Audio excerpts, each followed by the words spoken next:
This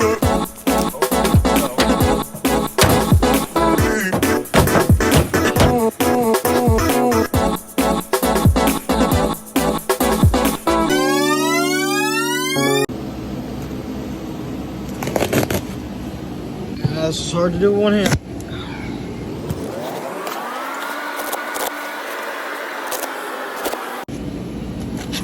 So it's coming boxed. Oh, the fresh John. Thank you. Appreciate it. Good company. Would recommend. Oh, look what they gave me. Oh, jeez, these are nice. Alright, so we got new crush washers with it. Is there anything else in here? No. Okay. So they didn't give us any gaskets or anything like that, but it's just a replacement turbo, so that's okay. These are looking tough. I appreciate that, my boys at RV6. Nice. So we're about to get going on this. The only thing I would like to do is I'd like to check this oil drain down here. I don't know if you can see it. Right there. Yeah, that line. Right there. So I'd like to check that to see if there's anything gunked up in there.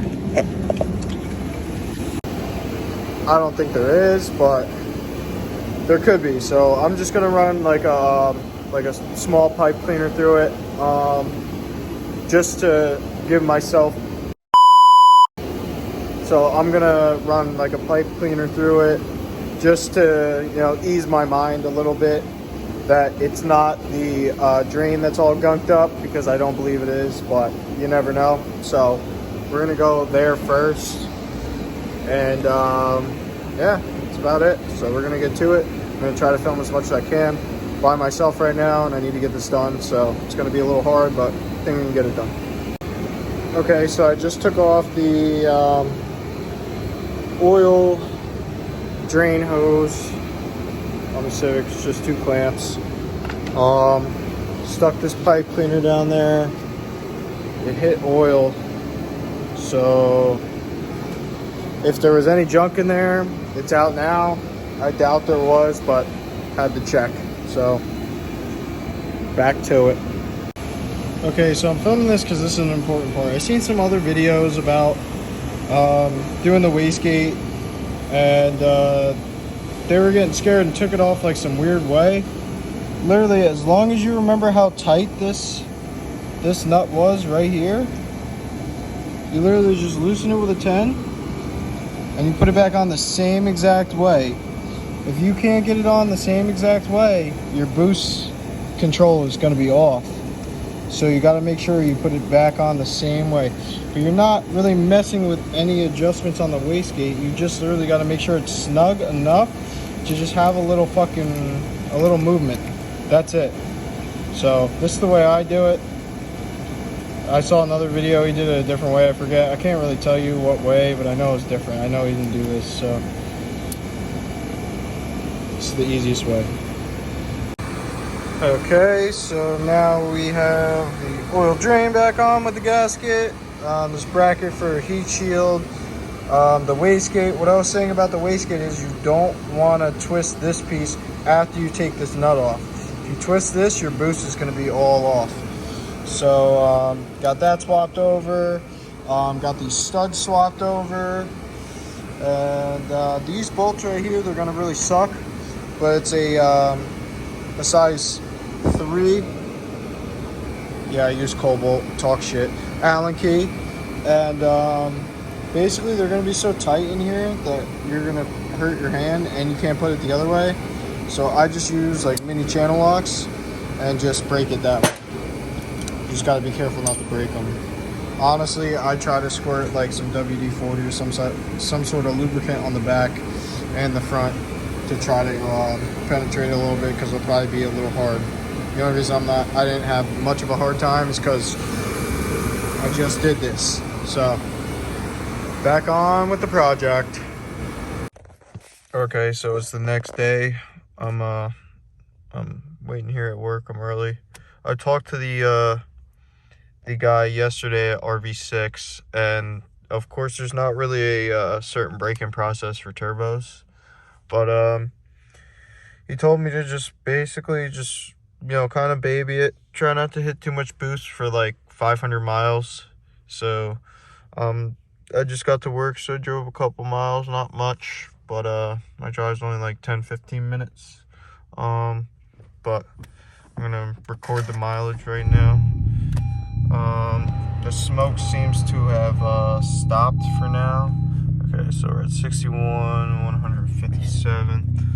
Drove it around last night to test it, but it was too cold to film. Yeah, other than that, the car's been doing good. It hasn't really been smoking too much, but it's kind of hard to tell because it's too cold. So I'm basically waiting for the oil, the caked up oil in the exhaust to burn out to really see, because it still smells a little bit, but not like before. It was horrid. So I also got to pack up that other turbo and send it back to RV6 and thank them for being so cool about everything.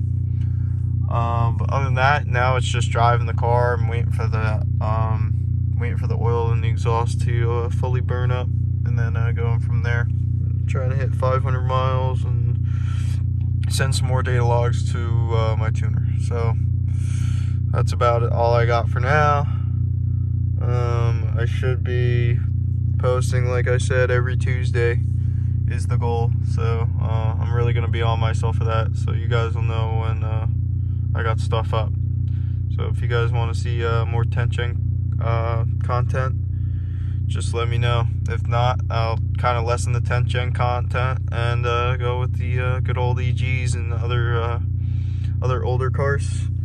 So like I said, let me know. But I don't know if not really too many people have filmed on the drop-in RV6 turbo, so I just would like to film on that.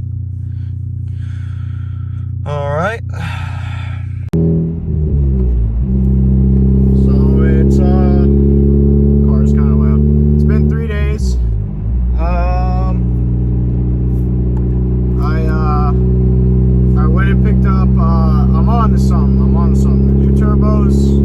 It's not smoking as much, nothing like that.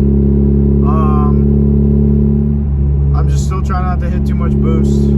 I picked up a MA Performance high flow catted downpipe, because I will explain that when I have all the parts for it, why I did that. Yes, I'm getting rid of the catless downpipe, and I will go in depth on that when I go to do the downpipe. So, car's been driving good. Not really too much complaints. Just smells a little funky on startup and after it's been idling for a while. But I mean, it's catless.